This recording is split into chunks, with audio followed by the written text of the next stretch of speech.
Assalamualaikum warahmatullahi wabarakatuh. Nama saya Anistia Nurfazria dengan NIM 211420020. Saya akan membawakan presentasi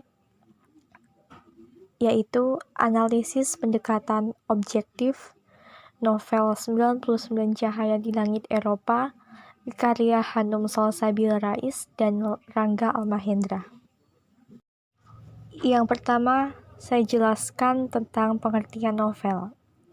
Novel adalah karangan prosa yang lebih panjang dari cerita pendek dan menceritakan kehidupan seseorang dengan lebih mendalam dengan menggunakan bahasa sehari-hari serta banyak membahas aspek kehidupan manusia. Hal ini mengacu pada pendapat Santoso dan Wahyu Ningtyas yang menjelaskan kata novel berasal dari bahasa Latin, yaitu novelas, yang berbentuk dari kata novus, yang berarti baru atau new dalam bahasa Inggris. Selanjutnya, pengertian dari pendekatan objektif. Pendekatan objektif yaitu pendekatan yang menganggap karya sastra itu sebagai sesuatu yang mandiri, otonom, bebas dari pengarang, pembaca, dan dunia sekelilingnya. Orientasi ini cenderung menerangkan karya sastra atas kompleksitas, koherensi, keseimbangan integritas, dan saling hubungan antar unsur yang membentuk karya sastra. Selanjutnya, saya akan menceritakan sedikit tentang sinopsis dari novel 99 Cahaya di Langit Eropa. Novel ini diangkat dari sebuah kisah nyata seorang jurnalis yang bernama Hanum yang berhenti dari pekerjaannya untuk menemani Rangga, suaminya yang kuliah doktorat di Austria. Hanum bertemu dengan seorang teman muslimah dari Turki pada saat mengikuti kelas bahasa Jerman. Suatu hari, Fatma mengajak Hanum ke Bukit Kalverberg yang menjadi saksi bisu ekspansi Turki ke Eropa Barat. Dari Fatma lah, Hanum belajar jejak Islam oleh bangsa Turki di Eropa. Pengetahuan Hanum semakin bertambah ketika Fatma memperkenalkan temannya kepada Hanum yang bernama Marion, berasal dari Prancis. Suatu hari, Hanum dan Rangga mengunjungi Prancis dikarenakan suatu hal tertentu. Di sana mereka bertemu dengan Marion. Marion menceritakan sejarah Islam di tanah Prancis. Di lain kesempatan, Hanum bersama Rangga mengunjungi Cordoba yang menjadi salah satu kunjungannya, yaitu Katedral Mesquita yang sebelumnya menjadi Masjid Cordoba. Sejarah-sejarah Islam terkuak di Andalusia, bahwa Andalusia pernah menjadi pusat peradaban Islam dan ilmu pengetahuan di Eropa. Setelah itu, Hanum dan Rangga mengunjungi Turki. Mereka singgah di Masjid Biru, Hagia Sophia, dan mempelajari sejarah-sejarah di balik kebesaran Konstantinopel. Selain itu, setelah sekian lama tidak bertemu dengan Fatma, ternyata Fatma berada di Turki. Hanum juga bertemu dengan Fatma di sana. Tema dalam novel 99 Cahaya di Langit Eropa yaitu tentang perjalanan menapak sejarah Islam di Eropa. Yang selanjutnya yaitu tokoh dan penokohan. Yang pertama adalah Hanum. Ia memiliki rasa ingin tahu yang tinggi dan sesosok wanita yang cerdas, seperti yang terkutip di halaman 25. Entah mengapa aku tertarik berdiskusi tentang isu jilbab dan pekerjaan ini dengan Fatma. Rasanya penasaran saja. Kemudian dari tokoh Rangga, memiliki sifat yang pengertian, seperti yang terkutip di dalam novel halaman 339.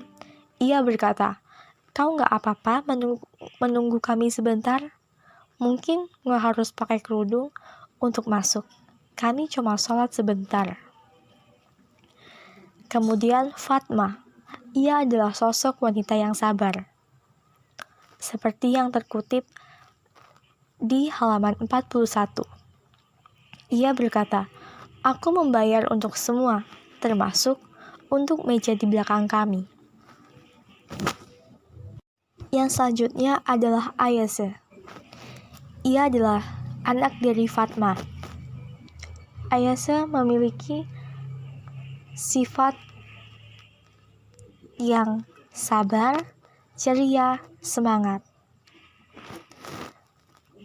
Seperti dalam situasi ketika ia sedang dibully oleh temannya karena memakai jilbab di sekolah.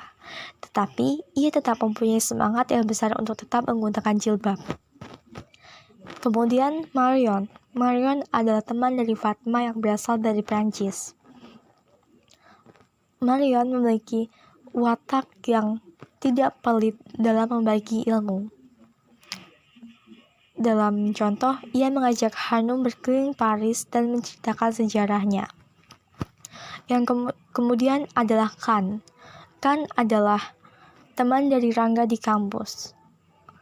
Ia adalah pemuda idealis, taat beragama. Seperti dalam contoh, Kan meninggalkan ujian ketika jam ujian berbenturan dengan jam sholat Jumat. Kemudian adalah Stefan. Stefan adalah teman dari Rangga di kampus. Ia memiliki sifat yang egois. Contoh, ketika Rangga dan Kan melaksanakan ibadah, ia selalu bertanya dan terkadang meremehkan kepercayaan orang lain, karena Stefan adalah seorang ateis. Selanjutnya adalah alur. Alur yang digunakan adalah alur maju, sesekali menggunakan alur kilas balik, seperti yang dinarasikan pada halaman 44.